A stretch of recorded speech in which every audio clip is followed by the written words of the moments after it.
Hi, it's counselor and educator, founder at the center, Dr. Greg Jantz, A Place of Hope, celebrating over 40 years of working with individuals from around the country here at the center, A Place of Hope. One issue that comes up frequently, every day actually, would be that of emotional abuse. And I have some brief moments today just to share about the impact, the long-term impact of childhood trauma on adult mental health. So childhood trauma that gets overlooked is that area of emotional abuse. Emotional abuse growing up creates invisible scars, and it does have a profound impact. Childhood trauma can create a situation, and I've got some really important notes that childhood trauma, as a reminder, we call it rewiring. It affects the brain. It affects brain function, and especially those areas when the brain is developing that are responsible for emotion regulation. What's emotion regulation? How we express our emotions. What is the emotions? Our impulse control. And it will affect childhood trauma decision making. It alters, in essence, blood flow in the brain. So here's a funny word, but it's the amygdala. It's the brain's fear center. It's more the primitive back in a little ways in the brain, but the amygdala actually has, under trauma, becomes overactive, and it makes us more prone to anxiety. And what I had written down here is hypervigilance. The hypervigilant state, that always being overly alert, jumpy is another word. And then we know there's the prefrontal cortex. So this really does affect the brain. That's this area. This is logic, reasoning, sometimes referred to as executive function. And it may be underdeveloped. It may affect our impulse control, more impulsive, and just that overall, again, emotion regulation. How to have emotional intelligence, where emotions are not ruling us. So that's the brain. Now, trauma childhood.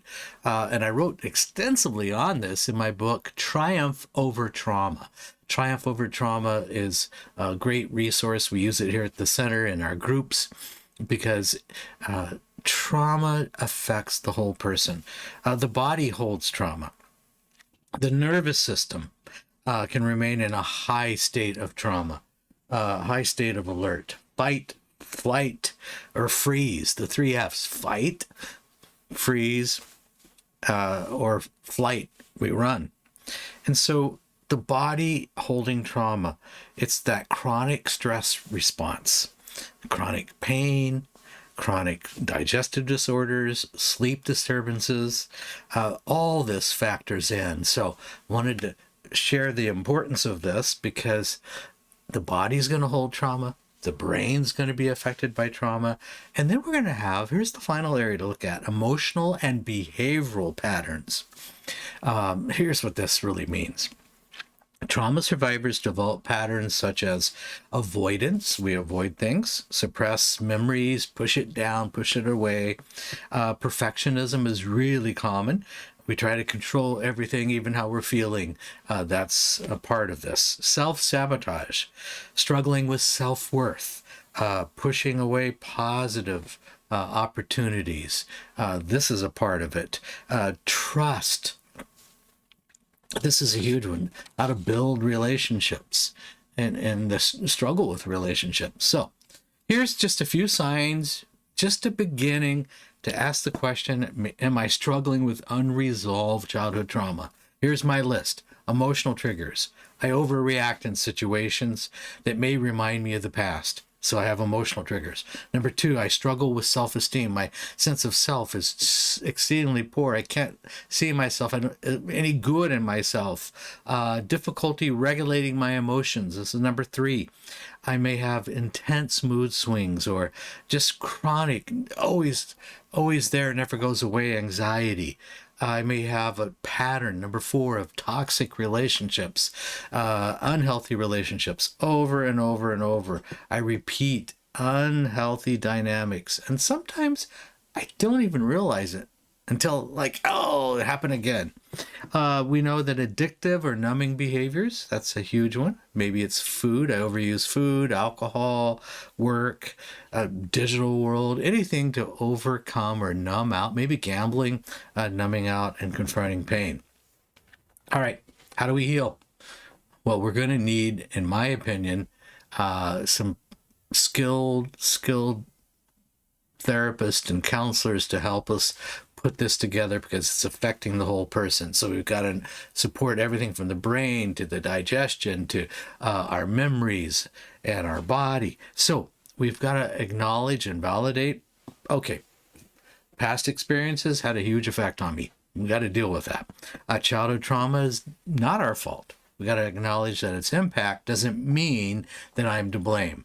Its impact doesn't mean I'm to blame. So we need to relearn self-compassion, giving ourselves grace. When you've been abused or traumatized, we've become very critical of ourselves. Self-compassion says, this is a natural outcome of this abuse. I'm not going to stay stuck in it, but I'm going to have care and compassion for myself. I'm going to practice self-care again in a whole new way. I'm going to need to learn whole person strategies, healing, lifespan integration therapy, dialectical behavioral therapy, cognitive behavioral therapy, spiritual healing and insight. So we've got to rediscover, how am I going to have healthy relationships? What's a boundary? How do I rebuild and have healthy relationships? What does it mean to trust again? So this is just a few of the things that need attention. Great self-questionnaires to take that are on the website aplaceofhope.com, aplaceofhope.com, and upper right tab, I think it says, but do some exploration. The book Triumph Over Trauma is just a good start, but if we've never had a whole team, and we do this as a team, we build a team of specialists who are with you, and you work through things about 6 hours a day, generally for 4 weeks, where we're working intensively to help bring about healing to the whole person. All right, see what the options are. aplaceofhope.com.